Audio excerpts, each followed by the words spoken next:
Hello, everyone. Welcome to the Queers of Time podcast. I'm Matt. I'm James. I'm Kenny. And I'm Kat. And this is a podcast to talk about all the gay stuff in the Wheel of Time. Because we're gay and we like the Wheel of Time.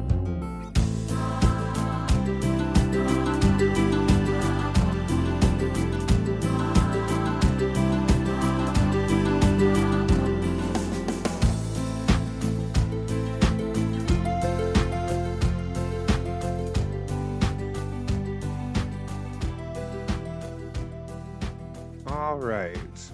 Welcome to the Queers of Time podcast. As always, we'd like to start out by thanking our feral venerators of Soirain, Lurks, Morshadi, Charlie, and John.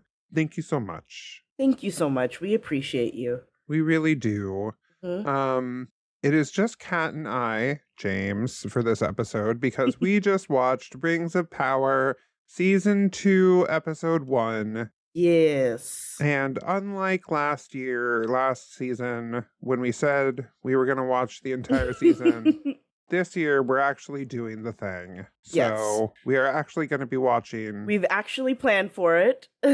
Actually watching Season 2. And we just finished it, and we have some thoughts. You have some thoughts and some feelings, and yeah. Is there anything we wanted to address, like, before we get going? So I think we should say just an overall disclaimer. We are just, and also it's possible that there are people listening now who have not listened to our, when we did our first batch or the first couple of episodes. Both James and I are huge Tolkien fans in that we have read pretty much everything there is to do with Tolkien. And we're very much, so at least for me, Tolkien and Lord of the Rings and The Hobbit, like all of that, it's very special to me. And it's something that, even before Wheel of Time, it's been a big part of my life, big part of my reading life since I was a kid. Since I was in like grade 4 or 5, basically, I think is when I was into The Hobbit. And since then, it's been, even in some ways, even more so than Wheel of Time. I don't know about you, James, but I would say that The Lord of the Rings is more foundational for me than The Wheel of Time. I started watching the movies and stuff like right when they came out. So like I didn't watch them in theaters, but as soon as they were on DVD, like my father was super into them. So like I would watch them pretty much as soon as they were out on DVD. And I remember going to Return of the King in theater. So yeah. I watched all 3 of them in theater. My brother and I, and I still remember it. Now it's 2001. So how many years ago was this? My God. Right. This was 23 years ago. Jesus. We're both old. Yep. But yeah, all of that to say, this world's characters are very special and, forgive the pun or reference, but precious to both James and I. Yes. And so if we're getting passionate or you feel we're getting hung up on the details of things, I promise we're not trying to be difficult. It's just like this. It just means a lot to us, and we're doing our best. Yeah, and I mean, neither of us were huge fans of season 1 for various reasons, but this season I'm going into it with the thought, like, if there's a change that I can't stand or I don't understand or I don't like, the question I'm asking myself is how much does this actually change the story? Yeah. And how much of this is like a deviation that's necessary, or is it a deviation that is not necessary and just is superfluous and not needed and causing problems? Yeah, that's kind of how I'm going into it as well. And also just I think now I've kind of, at least a little more, I've come to terms with that, like, this is its own thing, and that's something that we need to, it is an adaptation. It is its own thing. It is, pulling from different parts, and there are limitations that they have within the show and within the story that they can tell. Right. Which is, it's important to remember, and I have to constantly remind myself of that. They can only reference certain parts of it because the Tolkien estate is interesting. Let's say that. Let's call it Yes, they're that. very they like to keep their hands on things and they don't like giving things up willingly. Yes. So I understand that the Rings of Power people are working with scraps. I understand that.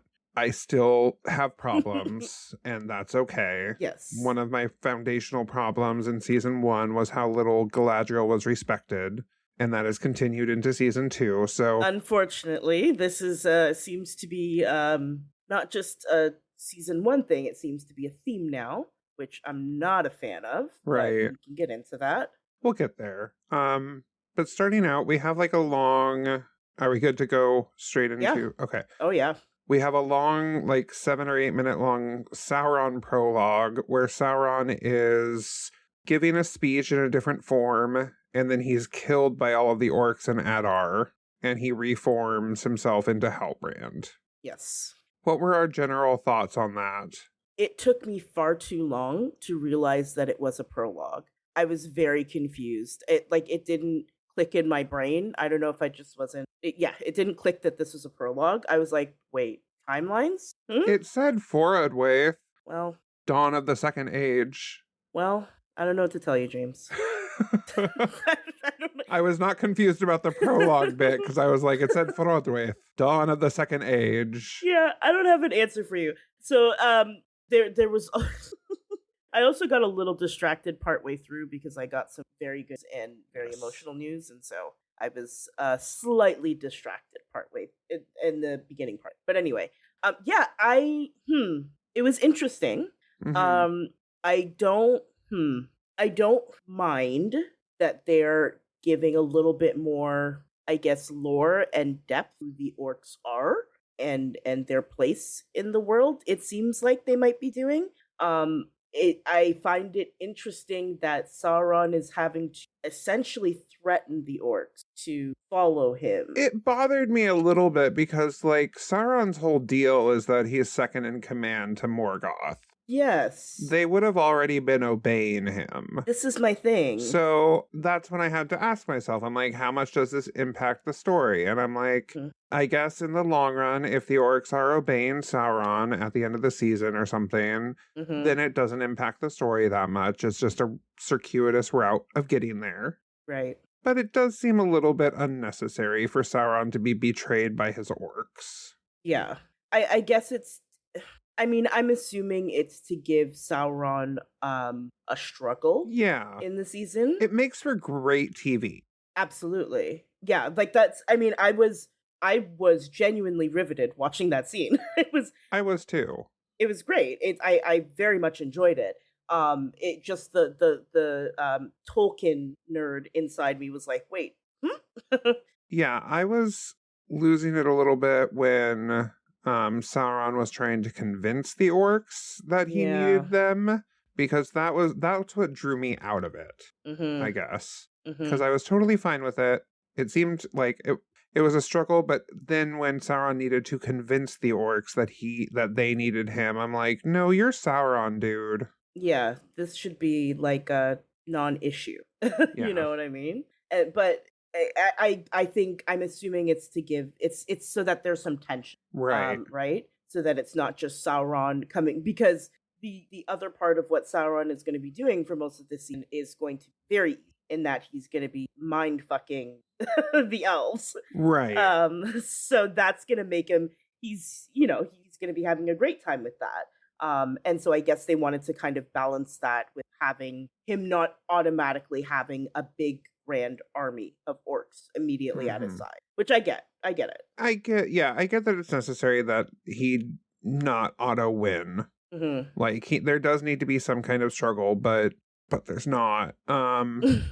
So I did laugh at Sauron's dying explosion. Oh, because it was so dramatic. I mean, I feel like it's pretty We're talking about Sauron here. It's, it was very reminiscent of it was kind of reminiscent of that in the first movie when we were seeing the flashback of the war with Gil-galad and Elendil, and when the tower sort of implodes and there's that big, sort of I'm guessing that's what they were kind of referencing with that. which it works. Yeah, it was definitely a callback to that when Sauron exploded in Fellowship of the Ring. Yeah, yeah. Um, And that there was no, like Adar looks at the where the body was, and there's no body. The clothes are there, but the body is gone. right. What did you think of his little like black tendril form?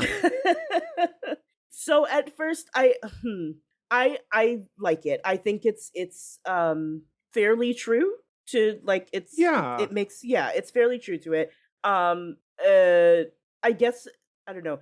It kind of made me laugh a little bit, like when it was like flopping up onto the. There was one specific scene where Travis, my partner, laughed at him flopping out of the mountain. That's exactly where I laughed. Me and Travis are on the same page. I was just like, it's giving Gollum. Yes, exactly. It's giving Gollum, like, for 500 years, it twisted his mind. Yes. And he lurked in the caves. And I'm like, how much time passed? How long was he living in those caves? That's what I'm saying. I think it must have been a good 1,000 years. It had to have been. That was the impression I got, that this was like a slow sort of gradual like reforming of Sauron. And Right. yeah. Yeah. I will say, like, when he found the Southlanders, he had a conversation with the leader where he was like, I've done evil before. And I'm like, why are we trying to humanize Sauron? That's what I said. I was like, we don't need to go this morally gray route. We don't need to do this. Like, Sauron is very happy with who he is as a human, or not as a human, as a person. Yes. As a being. Like, he is very content to be evil. Yeah, I don't, there's this, and this is not like specific to this show. I think in media in general, there's this sort of trend to kind of humanize the bad guys, even when they don't necessarily and I'm just like, you don't need to. You don't need to do it. Sometimes people can just be evil just because. There doesn't need to be a reason behind it. That'd be like humanizing Morgoth. Yeah, exactly. Like, that's like taking the devil and being like, well, but again, people do that. People do that. They absolutely do. That's a bad example, I guess. Like, humanizing Hitler? Yes, exactly. Exactly. And I mean, sure, there are people who are like, oh, but Hitler wasn't blah, blah, blah, blah, blah, blah. There are people who do that, but those people are horrible. Those people are stupid.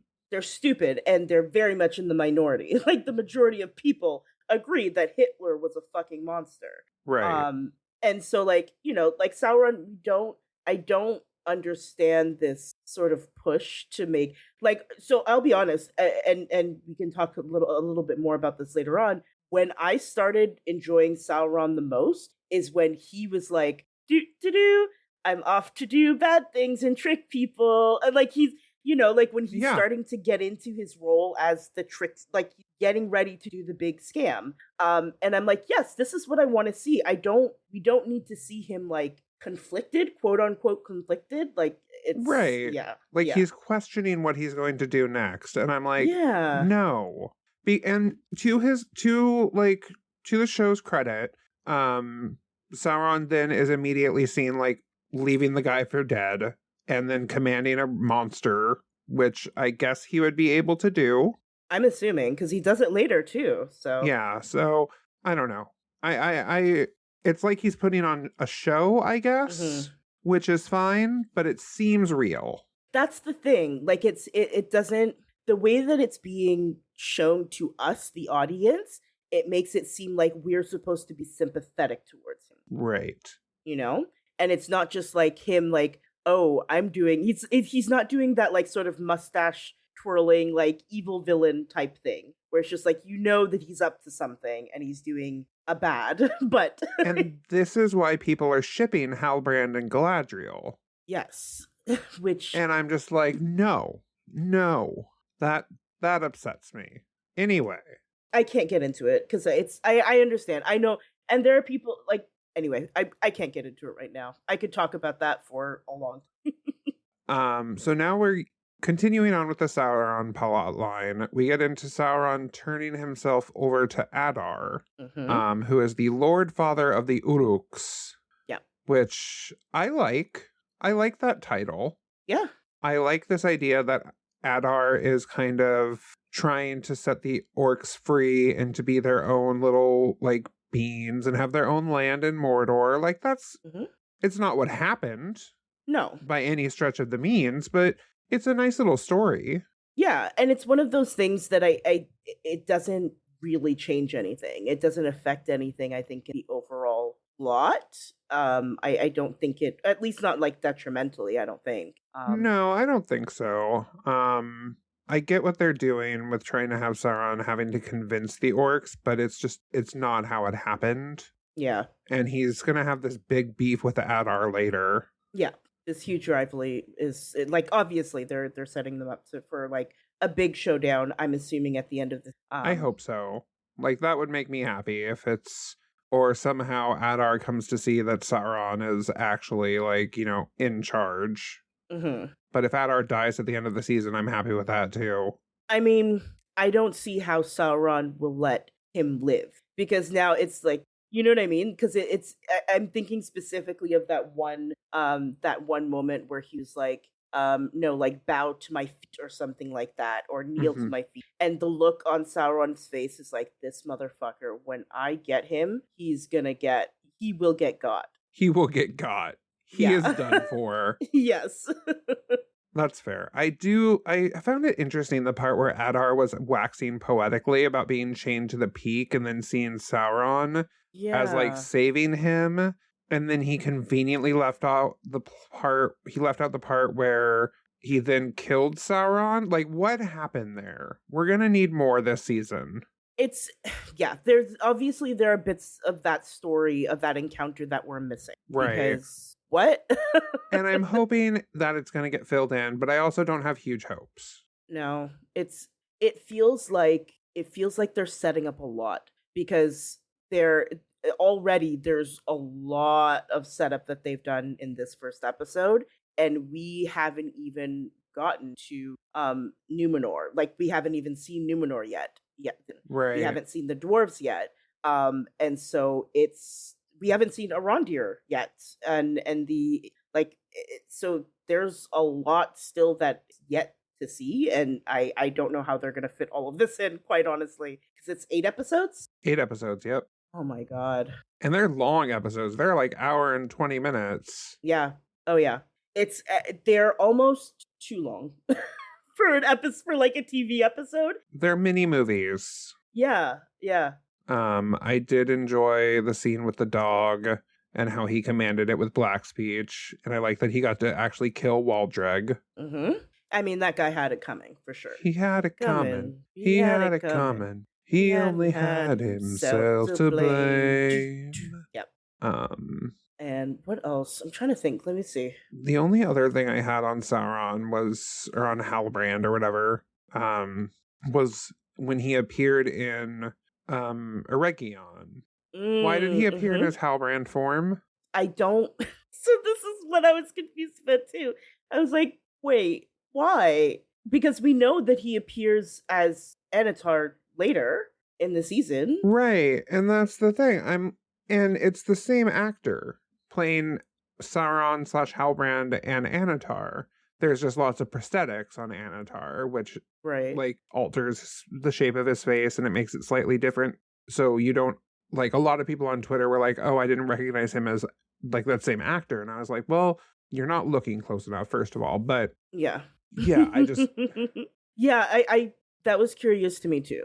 It was because wasn't Celebrimborn warned? Well, I don't think the messenger has gotten to him yet. It hasn't gotten to him yet. Okay. Because they're going from Linden. Right. Okay. So it hasn't gotten to him yet. That's so it's, I mean, it'll be interesting. How is that going to play out? Because right, like, how long is this supposed to take? How long is this messenger supposed to take to get there? Like 6 episodes? Right? And does that mean that Halbrand is going to be there for the majority of the season, and then Anatar is going to show up at the last half? That doesn't make sense. That doesn't make any kind of sense. No. Or is Halbrand going to reveal himself to be Anatar? Maybe. But then Celebrimborn is going to have the information that Halbrand is Sauron, Right. And so is he gonna think that Anatar is like you know what I mean? Like I don't how is this gonna gel together? We all know that Celebrimbor is not in for a good time this season. No. He is every time I see oh my god. Every time I see Celebrimbor, I'm like, oh buddy, you have such a bad time coming to you. I'm so sorry. Like it's gonna be so bad for you. Yeah. This poor guy. It's not going to be a nice season. All of the promotional images for him just show him looking haggard. Yep. Yeah. Yep. Do we have anything else on Sauron, Halbrand, Anatar for this episode? I don't think so. I'm looking forward to him scheming and being evil. I am too. I look forward to that. Yeah. And not like bamboozling Galadriel. Like, you know. God. Yeah, but now that that's out of the way, Yeah. because that was just hard. We could have done and this is what frustrates me about it is it was so unnecessary. It was. They could have skipped all of that. It was so not needed. No, at all. At all. But anyway. Anyway, now we can go, I guess we can move over because the big portion of my notes and the big portion of the rest of the episode is like Elrond, Galadriel, Gil-galad, and Círdan. Yeah. But they also touch on the stranger and Nori for a little bit this episode. Do we want to do them first and then take care of Yeah, let's do them first. Yeah, because this I didn't well, I was gonna say I didn't mind. There were parts of it that I enjoyed. Oh, okay, because I had like one screaming long all caps rant in my notes. Yeah, it's okay. I'm assuming that this is meant to be Gandalf. There's no way that this isn't Gandalf in my mind. It's gotta be, right? And the lack of confirmation just bugs me a little bit. Yeah, me too.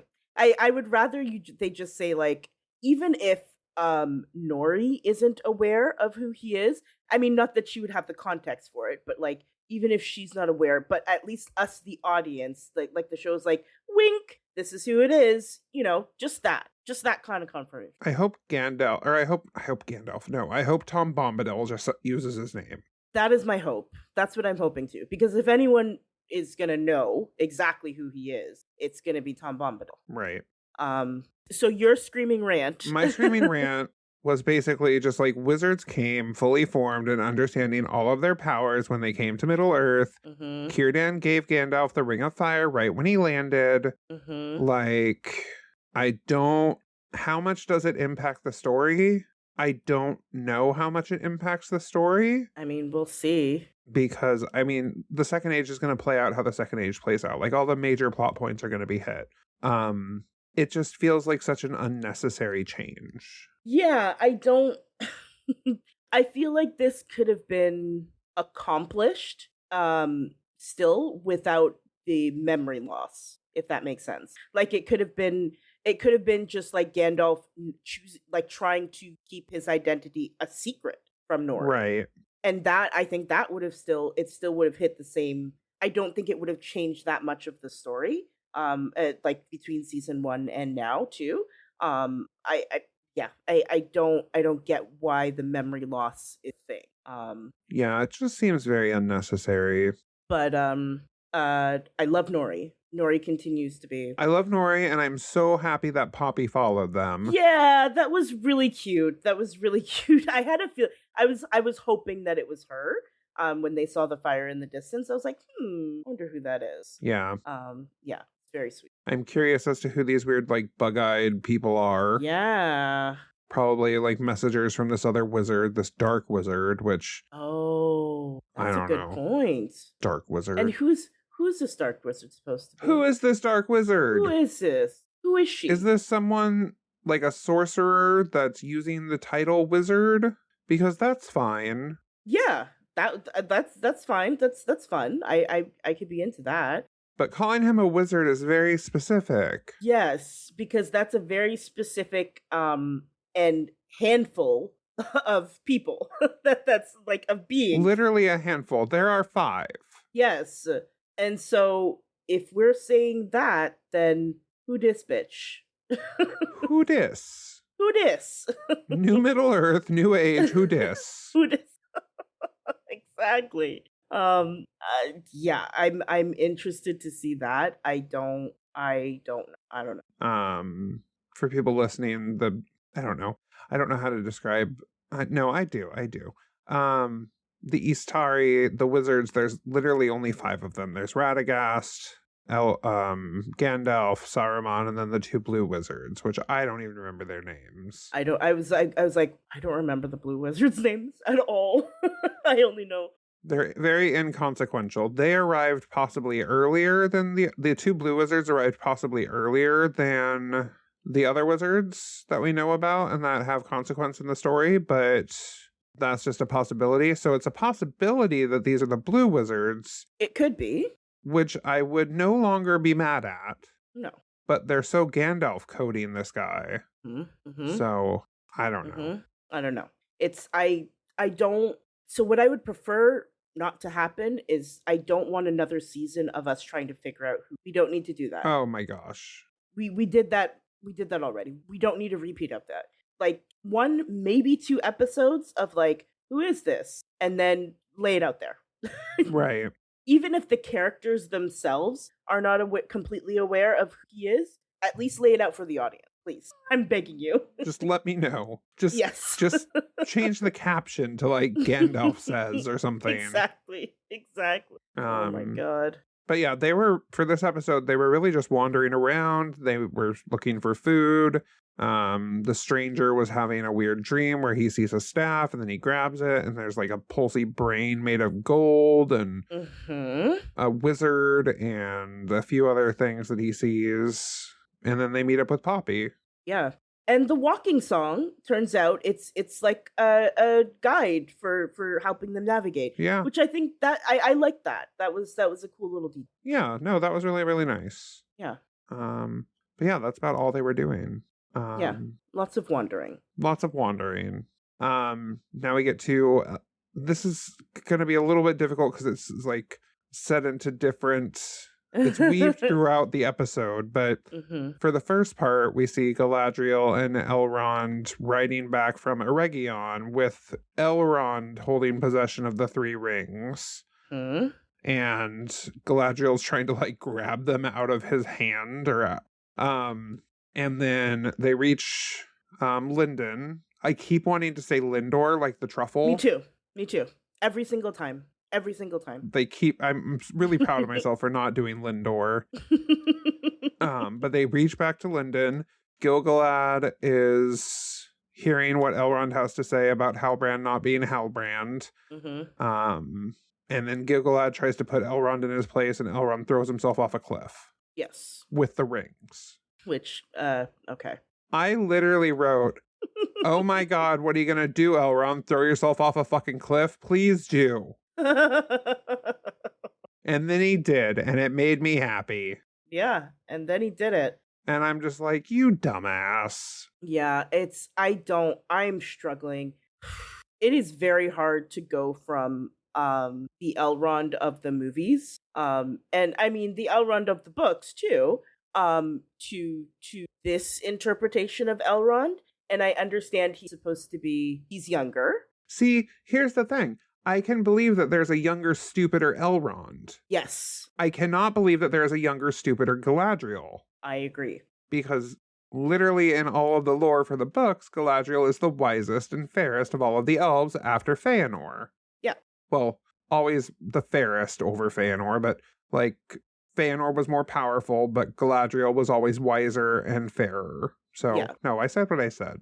It's emphasized a number of times. So many times. It's a very, like, that is who Galadriel is. And that is why it's such a frustration for both of us that Galadriel is treated the way that she is. Right. It's infuriating to watch. Infuriating. Yeah, it makes me, like, I wrote, there's a line that Galadriel says, he deceived me, I was deceived. And I was like, that makes me really sad to hear from Galadriel. Yeah. Because Galadriel was always wary of Sauron during the Second Age, and there's no reason that...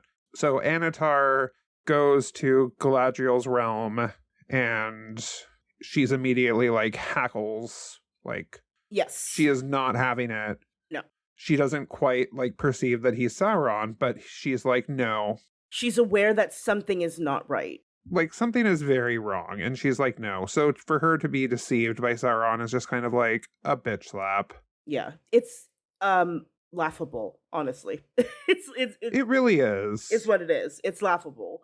And like I get it. You're like there are changes that have to be made for to create tension within the story, within the plot. But I don't think they needed to go as hard on this because it makes Galadriel look so incompetent. Right. And like she doesn't know what the fuck she's doing, which is it could not be further from the truth. Right. But at the end of the episode, she does get a ring of power. She does, which was satisfying. That was satisfying. That was nice. That was great. I very much enjoyed that. In this specific scene, I really did enjoy Gil-galad putting Elrond in his place because Elrond was very against using the rings. Mm-hmm. And then we have Gil-galad saying, no, this is like the last hope that we have. Yes. Also, we're going to have to get into it eventually, but like how the rings were made. Like, yeah, how does it impact the story? So for listeners, the three rings were made last, and they were made without the help of Sauron or Anatar. Yes. So they're doing it a little bit out of order, which that part doesn't impact the story that much. No, no. What impacts the story is the fact that Halbrand, who is Sauron, was directly involved in the making of these rings. Exactly. Yeah, like he was directly involved in the making of these rings, but it seems like they're still having it be, which they have to. They have to have this be the case. They're still having it be that the rings are not influenced by Sauron. And so, right. How? So I think what they're going to do is like Sauron never physically touched the three rings of power. Right, I guess. Yeah. It was just they used his techniques, which is right. What happened originally. So I'm not mad at that. That's it. I'm talking myself down off of a ledge, I guess. That's what I'm doing right now. So it doesn't bother me as much because Halbrand Sauron never directly had influence over the specific making of these rings. Right. And I assume he will have direct influence and touching of the rings, the 7 rings for the dwarves and the 9 rings for men. Yeah, that's what I'm thinking. That's what I'm thinking. And that makes sense, especially for an audience that is not necessarily familiar with because it's a very visual.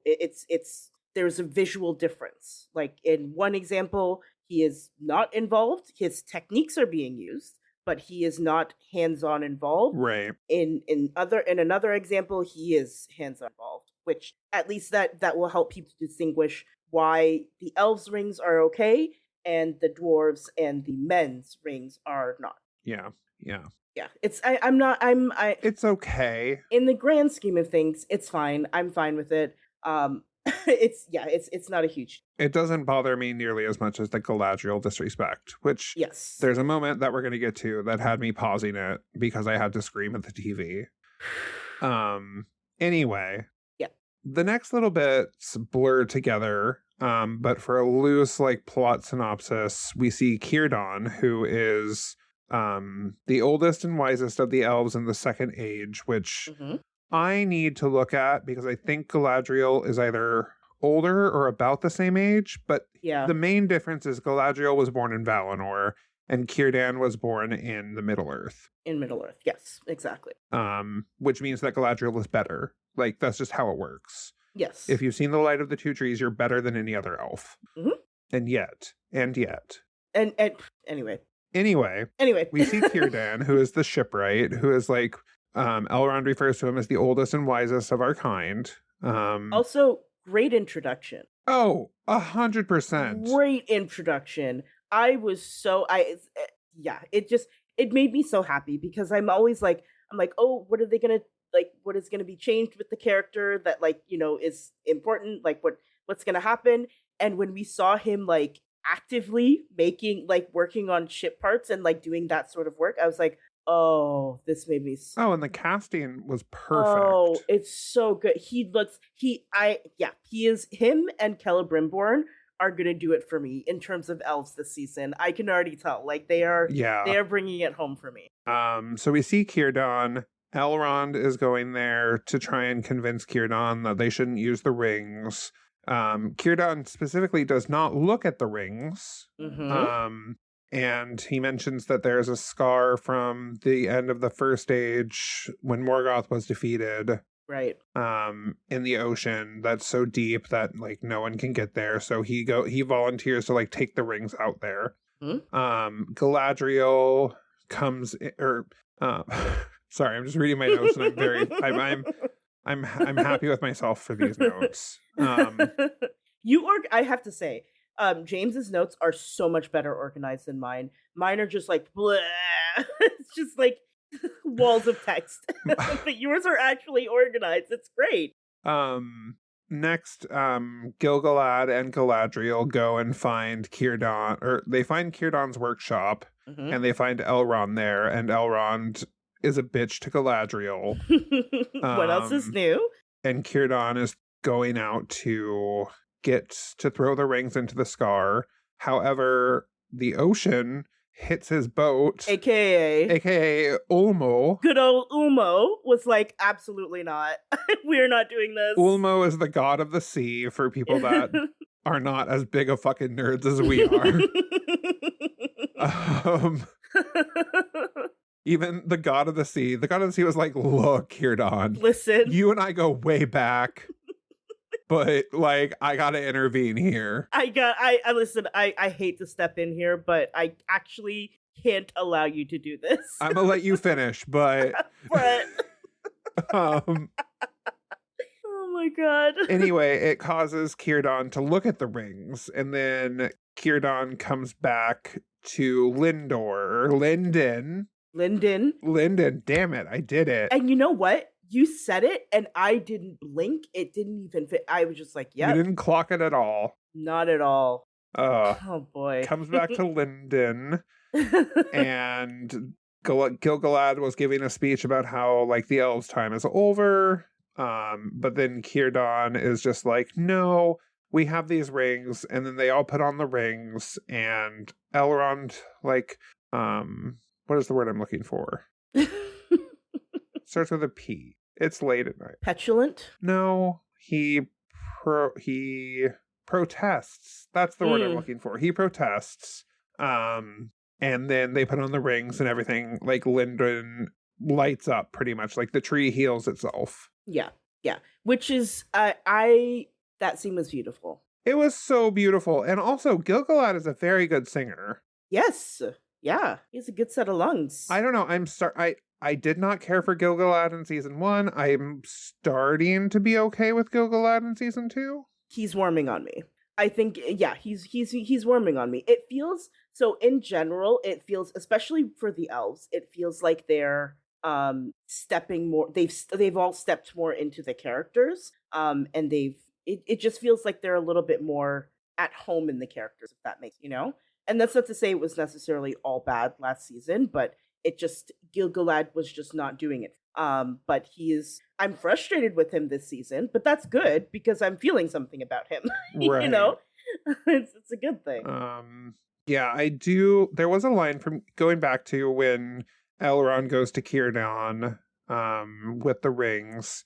Círdan says a nice line that I enjoyed. I perceive you carry something in your charge, something louder than the sea, which is kind of like a callback to Galadriel's ring speech in Fellowship the Ring, which is nice. Yeah. There were a couple. There was also I can't remember the context of this now. Oh no, yes, it was when Galadriel is confronting Elrond, and she figures out that Círdan is going out to the sea. And Elrond says, "What time do you think you have?" Which is very much like I believe it's Elrond who says it to Gandalf. I think in the first movie, when they're trying to.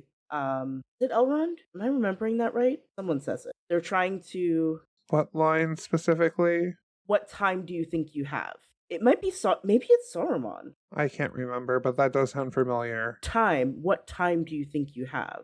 Oh, I think it's Saruman who says it, actually. That sounds right. Saruman to Gandalf. Yeah, it's Saruman. Saruman says it to Gandalf when Gandalf is... Yes, because Gandalf is trying to say, we still have time to, like, muster Oh, right.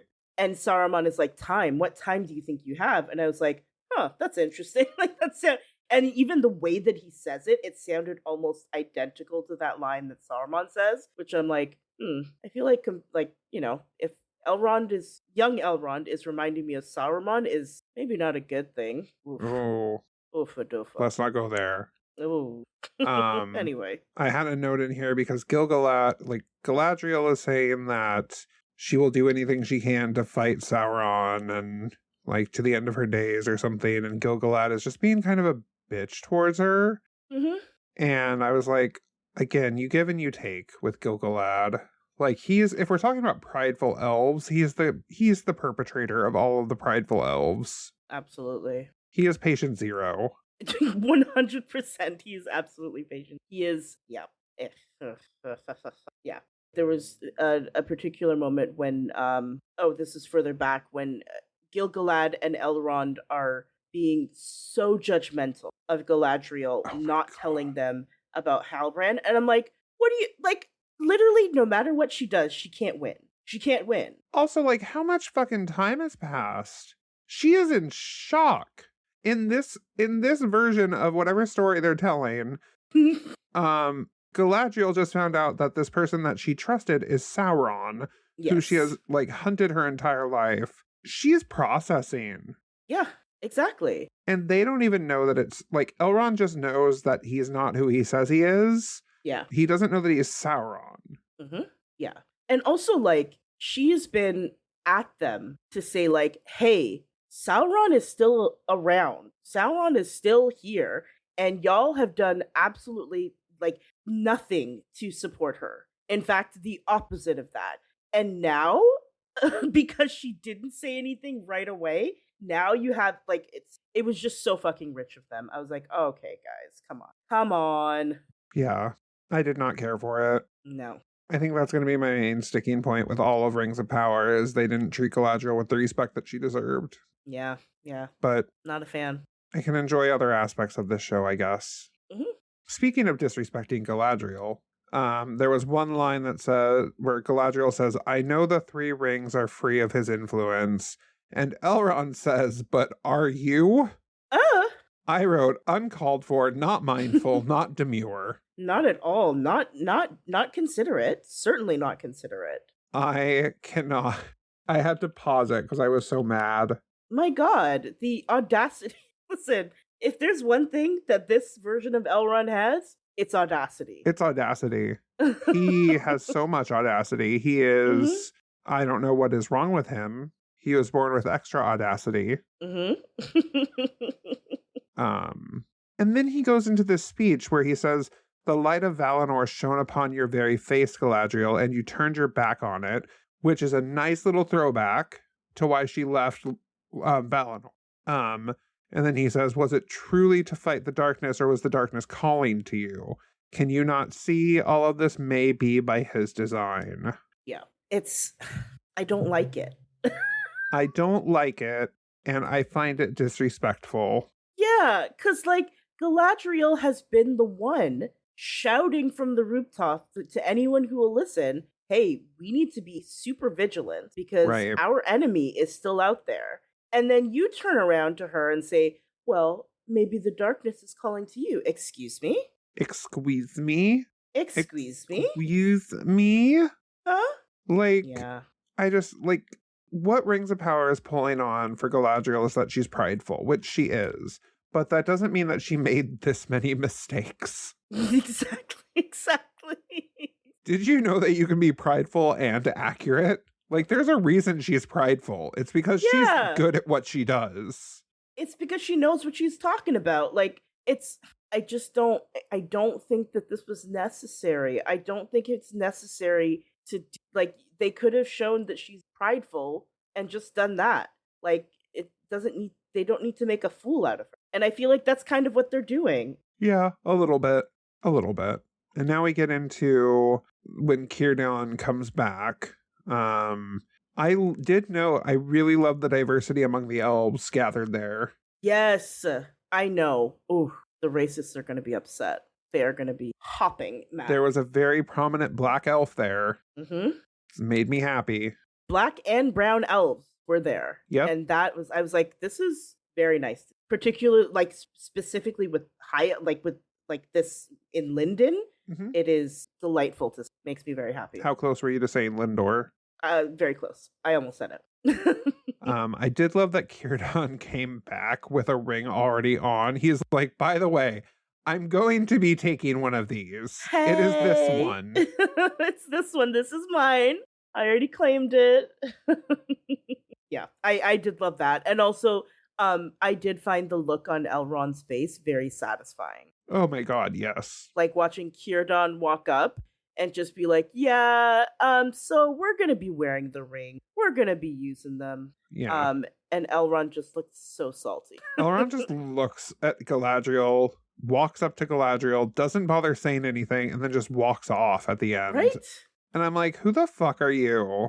Girl. Who the fuck are you? And who do you think you are? It's just, once again, The audacity. the audacity of it all. The audacity of Elrond, aka Rings of Power. AKA Rings of Power, exactly. I did like the fact that the ring kind of chose Galadriel, because when Elrond shouted, Gil-galad dropped the ring, the two remaining rings, and one of them fell at his feet, and then the other one fell down the stairs to directly in front of Galadriel. And Galadriel's just like, I'm going to put this on.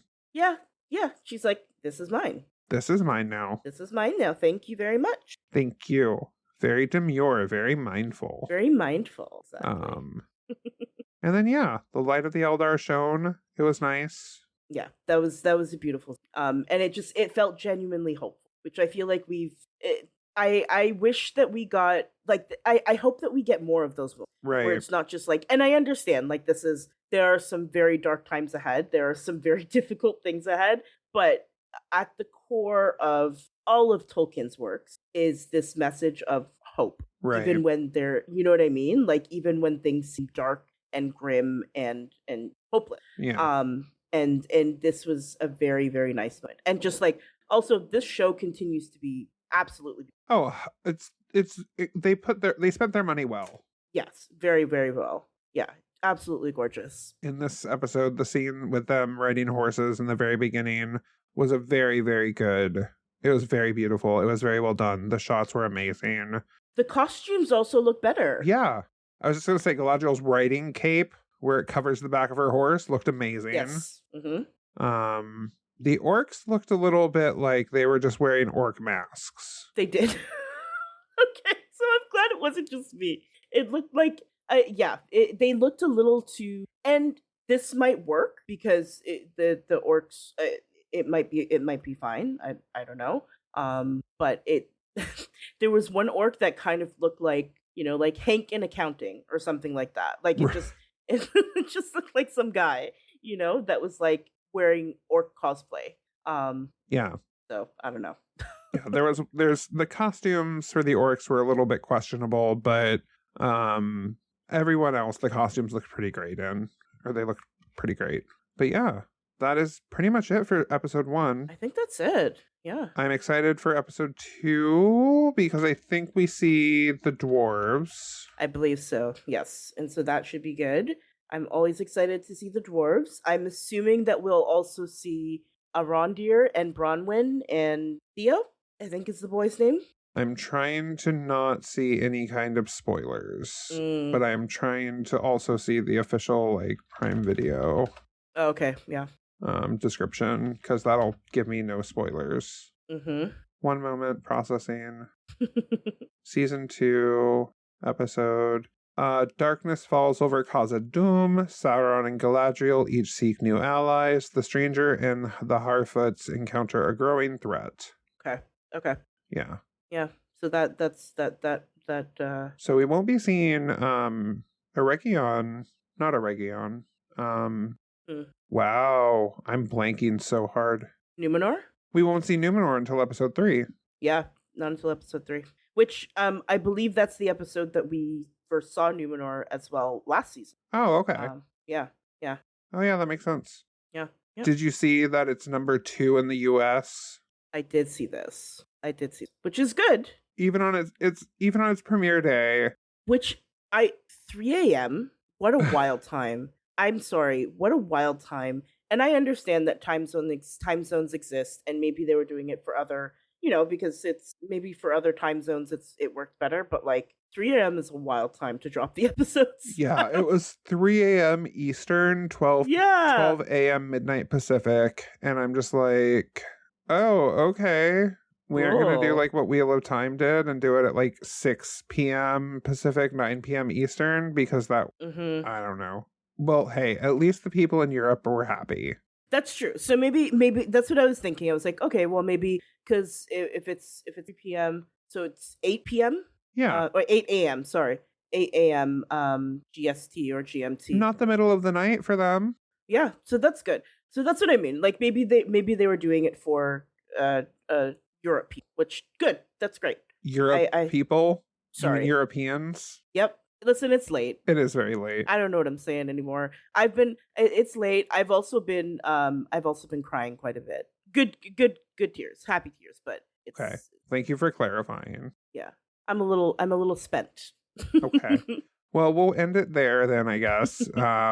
Join us next week we're going to be doing this for 8 weeks in a row. Yeah. So join us next week for Rings of Power Season 2, Episode 2, called Where the Stars Are Strange.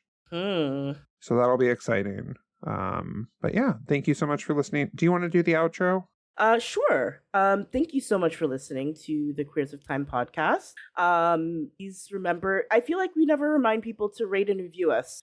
So please rate and review us because it helps people find this super niche podcast on, I think for Apple Podcasts, you can do it, Spotify. Yep. Yeah. So rate and review us. Also follow us on our multiple social media platforms. We're on Twitter, Blue Sky, Tumblr. Theoretically, we're on Instagram and also TikTok, but those other 3 are mainly where you can find us, but Discord is where it's at. Discord is the best place to find us. And if you're able to, we would love to have your support on Patreon because making this stuff is expensive. And help us, please. All right. Thank you so much for listening. Bye. Bye. Thank you all for listening. This was Queers of Time, a Wheel of Time podcast. The music is Dance of the Witches by Julius H.